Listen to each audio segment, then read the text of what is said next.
誰能想到2026年開年最魔幻的時尚熱搜是一個賣18塊錢奶茶的中國本土品牌被幾萬塊一個包的法國貴族按在地上，一審要走了1030萬。這場 LV 狀告新茶飲品牌茉莉奶白的知識產權案最近迎來了法院的一審判決。法院認定茉莉奶白在包裝和裝潢上使用的四葉花圖案侵害了 LV 經典老花的商標專用權，判令其賠償1000萬並公開道歉。然而法律上 LV 贏麻了，輿論場上他卻輸得徹底。LV 你身後空無一人的詞條直接被衝上了熱搜，大批網友一邊倒地湧向茉莉奶白，甚至讓多地門店因報復性消費而連夜爆單。大眾的意難平很簡單，這朵四葉花說到底欺負的是古人不會註冊商標，它在西方被格式化成了財富標識，但在東方它的骨架分明是流淌在我們血液裡的漢代士地紋和唐代寶香花，借了別人的靈感發家，反過來告正主山寨。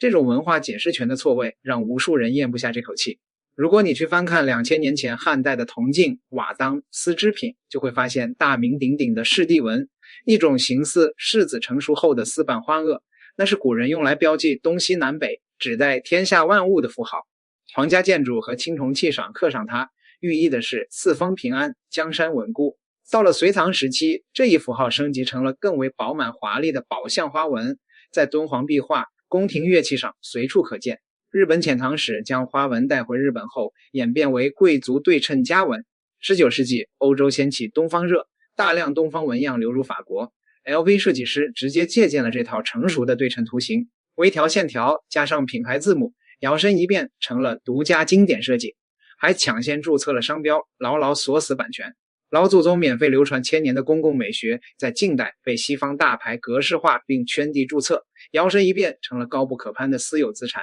如今本土品牌只要稍微觸碰這種對稱的四瓣美學，就會被扣上山寨和擦邊的帽子。這種文化解釋權的易主才是觸發大眾集體破防的核心情緒。事實上，靠着東方美學底子賺得盆滿缽滿，轉頭又反過來拿捏本土品牌玩弄雙標的名場面，這2年真的不要太多。早之前迪奧馬面裙事件還記得不？一條半身裙的剪裁、褶子、細節和咱們明代馬面裙幾乎沒差，純照搬。官方卻輕飄飄說這是迪奧獨家經典版型。當時全網海內外網友集體發聲抵制。這場文化挪用風波直接把一眾西方奢侈品牌隨便薅東方傳統文化，還拒不承認的遮羞布撕得稀碎。還有紀梵希爆火的4季回紋 logo， 線條連綿對稱的結構和西周青銅器上的回雲紋高度重合。這些歐美奢侈品牌隨手爬取我們老祖宗流傳1000年的傳統紋樣，稍微改良筆註冊成專屬標識，靠着東方美學收割全球市場，轉頭拿商標權打壓國內國風品牌，吃相真的不算好看。輿論從來不會騙人。一審判決結果下來後，茉莉奶白多地門店因大眾的報復性支持而連夜爆單，這打破了大眾對跨國大牌的最後一層文化濾鏡，讓高奢的標籤從時尚造夢者變成了小氣與壟斷。大批年輕消費者直言，買大牌原本是為了買尊貴感，現在背着老花包出門，反而多了一層被審視的尷尬。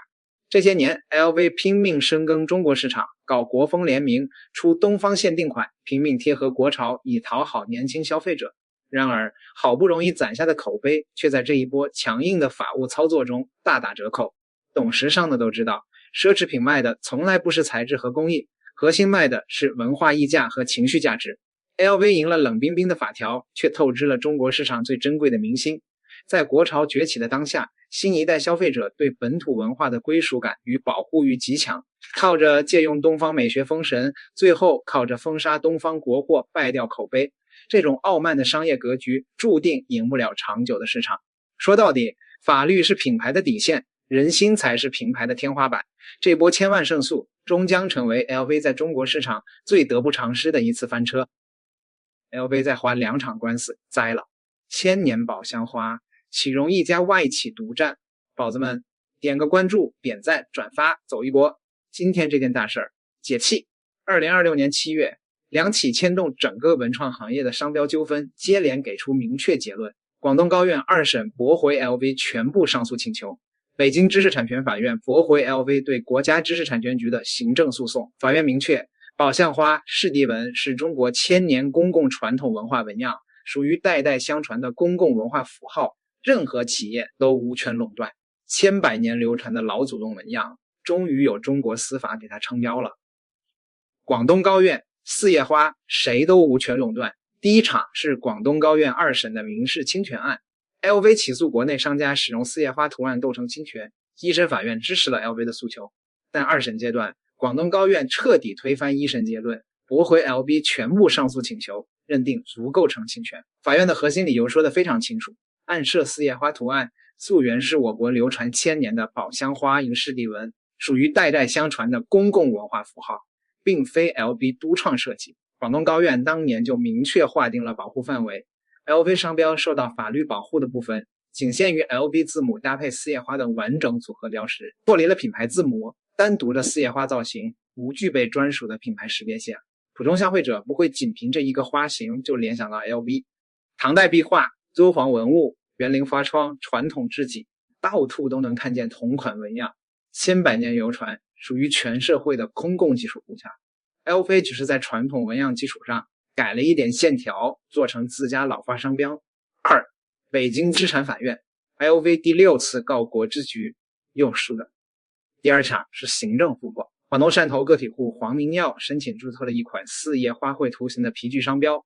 LV 一看，這不跟我家長差不多嗎？立馬向國之局提起商標無效宣告。2025年11月，國之局給出乾脆結論，不構成近似，商標維持有效。理由一针見血，這個花紋源自中國唐代的寶香花、士力紋等傳統公共紋樣，不屬於 LV 的專屬攝影。LV 不服，2026年7月16日，把國之局告上了北京知識產權法院。這是 LV 第6次就同類紋樣確權問題起訴國之局，此前5次3勝2敗。這一次，法院駁回 LV 全部訴訟請求，維持了國之局的原裁定。國之局在裁定中說得更直白， LV 老花標識中的四葉花卉基礎元素源自公有領域傳統裝飾紋樣，該基礎紋樣無具備固有檢度性。兩場判決一民一行政，從侵权判定和商標確權兩個維度，徹底堵上了外資品牌想要獨佔傳統紋樣的路徑。三、但茉莉奶白呢1030萬能翻盤嗎？寶子們，這裡必須給大家潑幾盆冷水。這兩場勝訴不等於茉莉奶白那1030萬判賠會自動撤銷。6月29日，蘇州中院一審判決，茉莉奶白使用的四葉花卉圖形與 LV 的7件四葉花卉圖形商標構成近似，判令賠償經濟損失1000萬元，維權合理開支30萬元，合計1030萬元，並在6大社交平台刊登聲明消除影響。茉莉奶白創始人張伯成已明確表態將提起上訴，但法律界的分析並不樂觀。央廣網引述京都律師事務所林斐然律師觀點，從法律技術層面看，一審判決依據充分，法院適用商標法第13條關於持名商標跨類保護的規定，核心在於防止持名商標淡化。茉莉奶白曾於2024年9月申請四葉花圖案商標，被國之局商標局駁回後仍大規模使用，符合懲罰性賠償適用要件。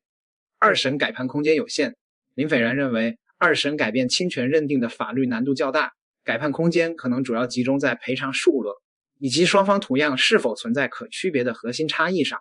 LV 的態度也很明確。7月28日 LVMH 集團上半年業績會上， LV 首次公開回應，不只是在中國，我們的團隊持續定期的在全球多國處理商標侵權，本案仍處於司法流程中，不便進一步展開評論。換句話說， LV 不會反訴，但會在二審中主張維持原判。四、這兩場勝訴的真正意義，給本土創作者發了一張免死金牌。寶子們，廣東高院和北京知產法院這兩份判決，解決的是一個更頂層、更關鍵的問題：基礎傳統紋樣本身能不能被單一企業私占？法案現在很清晰。第一，傳統紋樣本身不能獨占，寶相花、士地紋、回紋等是中華文化世代相傳的公共美學資源，和漢字祥雲一樣，本身就是公有領域的資源，任何人都可以合理的使用。第二， LV 受保護的是完整骨骼， LV 字母加物业花紋加菱形格三者組合而成的整體寶畫圖案，經百年商業使用，具有較強品牌識別性，作為注冊商標受法律保護，這一點不存在爭議。第三，本土商家的自由邊界清晰了，照搬 LV 完整圖案就是侵权，取材傳統古紋做出差異化原創設計就是合法創作，這條邊界非常重要。